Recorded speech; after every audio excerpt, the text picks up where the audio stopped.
What's up guys? Kumusta kayo? It's me again, Joseph Kate. So for today's video guys, let's talk about East-West Credit Card Cash Advance. Pag-uusapan natin guys kung magkano nga ba yung interest rates ng cash advance sa East-West Credit Card. At the same time, yung cash advance fee, magkano nga ba yung per transaction.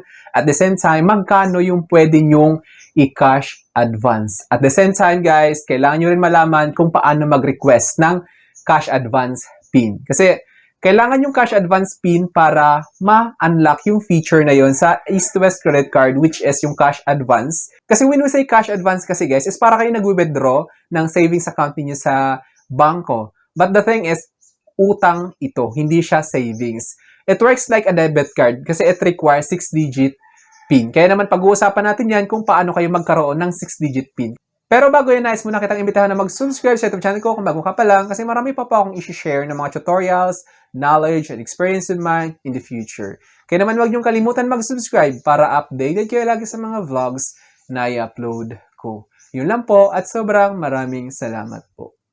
So as you can see guys, to get a cash advance with an East-West credit card, use your card at an East-West ATM.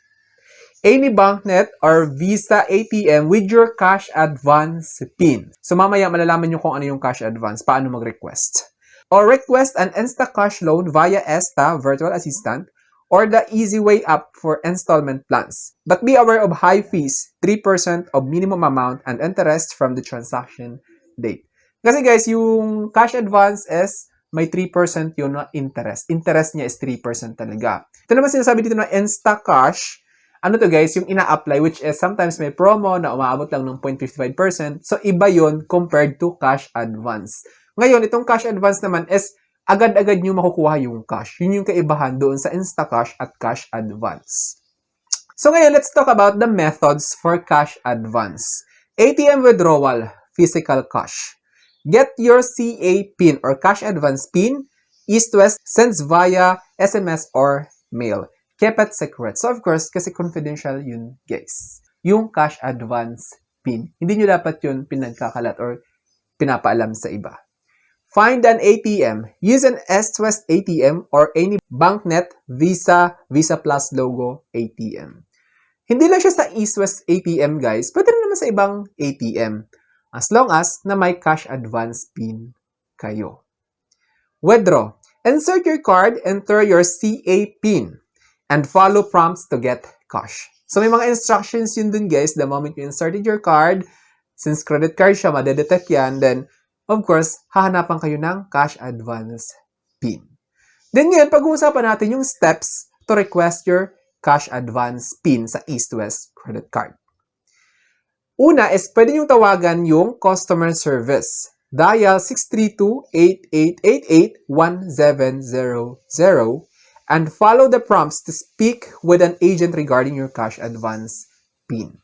So ito yung hotline guys na kailangan yung tawagan using your landline. Take note lang guys na mas maganda na landline yung gamitin nyo compared sa mobile call or yung cellphone ninyo. Kasi super consuming siya sa load kapag mobile call yung ginamit ninyo. Kailangan talaga landline.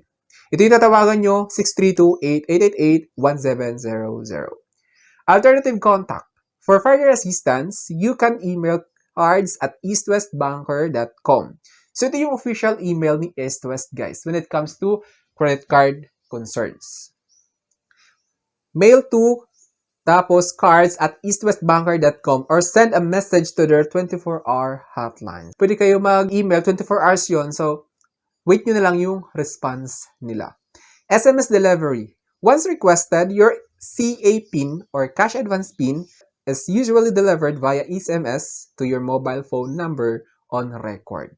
So ito guys, crucial part. Na the moment you apply for an East-West credit card, make sure na yung ilalagay nyong mobile number doon or email address is active. Huwag na kayo maglalagay ng number na hinula-hulaan nyo lang. Kasi doon lahat ipapadala yung tulad nito, cash advance PIN, doon nila is-send. At saka yung updates doon sa account ninyo.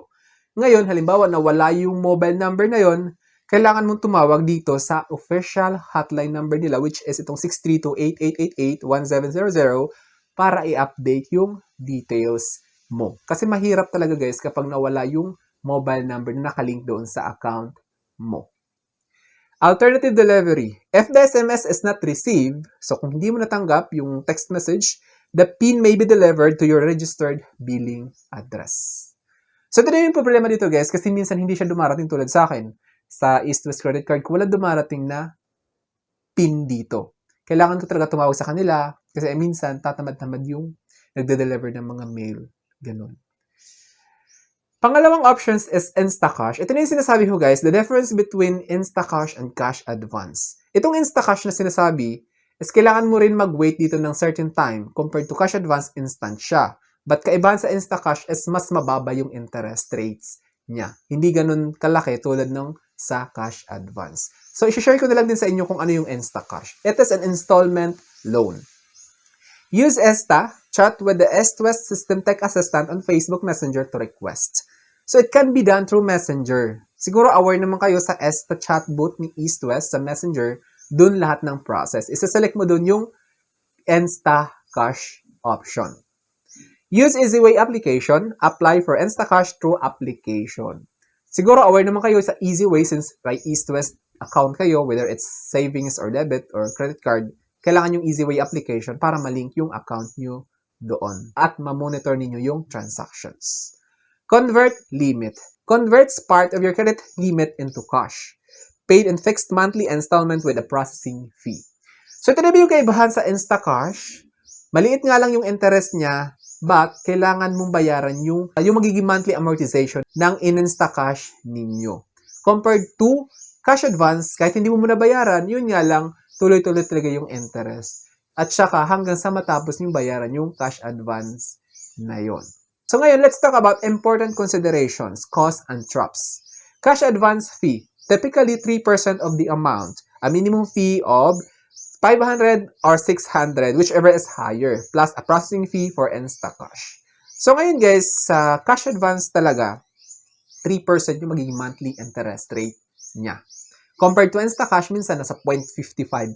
0.55 ba? 0.55. So, mas malaki talaga yung matitipid ninyo. But the thing is, yung Instacash is may certain amount talaga na kailangan yung bayaran every month. Tapos, kailangan yung pa mag-antay kasi may process yan. Interest, high interest, 3% monthly starts accruing immediately from the transaction date until fully paid.